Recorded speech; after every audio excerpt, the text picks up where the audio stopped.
supposed to be, like right now, it's New Year's Eve day, but by the time he sees this, it'll be Happy New Year. And I just wrote a thing for Chris, like Martinez chapter 14, 13. It's way up there. It's like I'm reading chapter 8 right now. But chapter 8 is kind of a bummer. Martin and the main character, what's his name? Martin and Grant. They break up kind of. I mean, they're not really a couple, but they are seriously not a couple now. And it's kind of a bummer. But then chapter 9 and 10 are quite uplifting.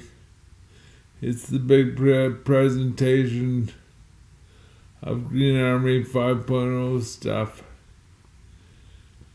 And it's quite good. I like them. They're happy chapters.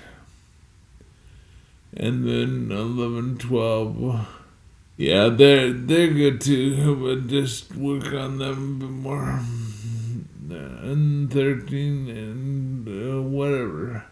Like Green Army 6.0, a girl comes up to Grant after the talk, and she tells him about it. They're putting seawater evaporation ponds every 100 meters across the desert, like the Sahara and the Australian outback. And they're risking torrential rainstorms doing that. But they think the risk is justified because it's a climate emergency. I don't know if that's true, but it's in the story.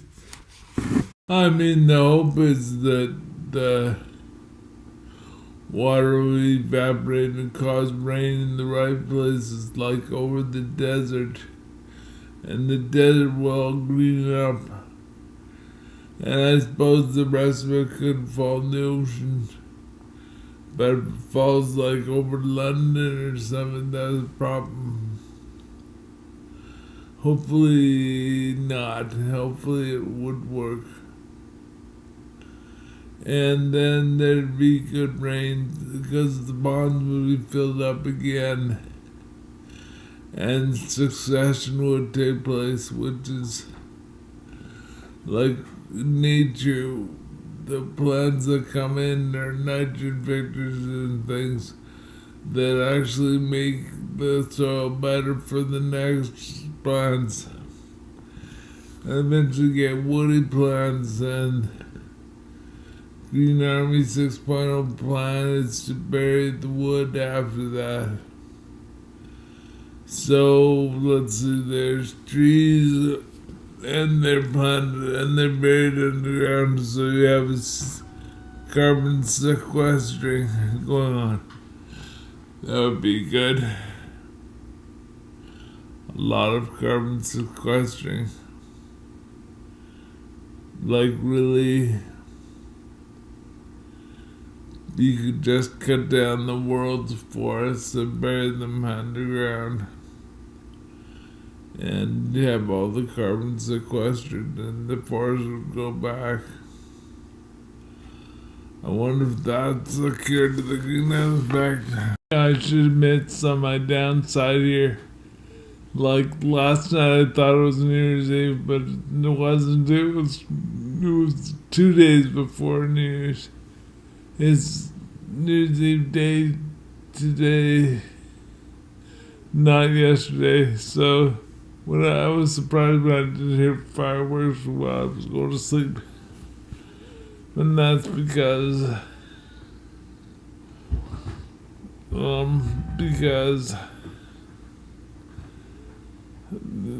I'm a fool. No, someone told me it was the 30th.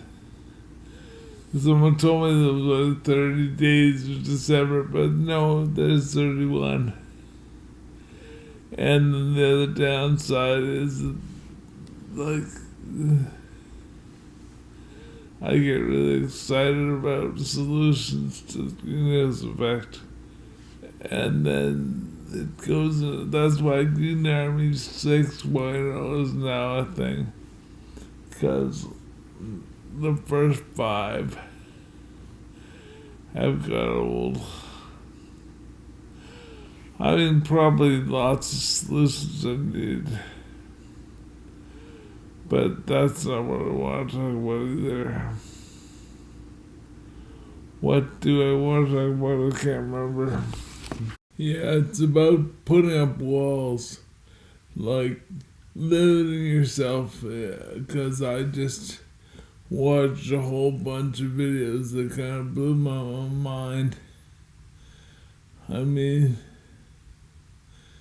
they're about the Pedersen, like long time ago type of climate times when rainforests and jungles and stuff were at the Arctic, and it's really hard to kind of get your head around all that stuff. And how could that be relevant? Well, how could that not be relevant to what we're doing with climate today? I don't know. And then there's my blog, which went over 99,000 minutes ago.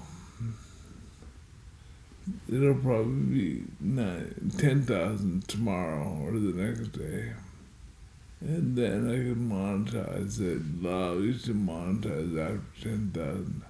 So I could put like little ads at the beginning and get money for that. That's really a dodgy prospect. It's like, I used to try so hard to be kind of a normal guy doing media. And now I'm trying to be a not normal guy doing media. Happy New Year. It's really January 1st today. And 2018 looms ahead. What is it going to bring? I don't know. For me, it's all about trying to stay alive by distracting myself, blogging. Because if I get too bored, I'll die. So I gotta do lots of cool stuff and stay alive. Just got a text. Well, this blog started last year. It's 2018. I think it's the third day. And I'm still just blabbing. I think it's kind of a good system I've worked out where I do a little blabbing every weekend. The rest of the time I do other things. Because, I mean, this is a free-for-all. You're allowed to say anything you want, think anything you want. But just one day a week. Because really, my first two blogs, Talking Buttons and View from My Sphere, they both kind of ended because I let myself be too free and I just said too many things I regretted.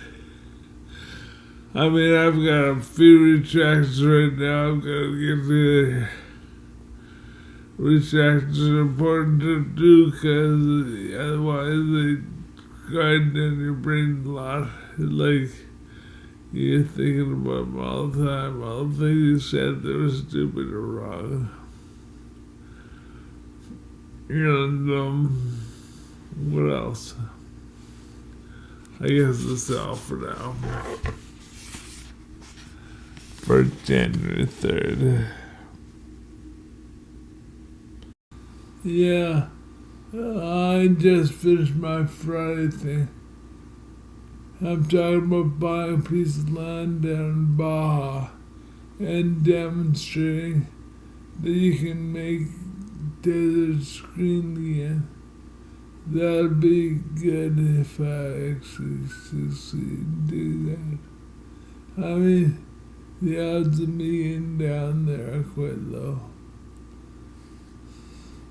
So it'd be all about finding the right guys and hire them. That's probably a bit of a trick. But we'll see what happens to continue to you never know. And so this is Monday, probably. I should talk better. I should sit up and open my lungs.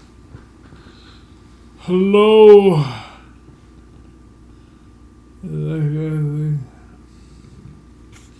Yeah, well, I'm pretty tired right now, yeah.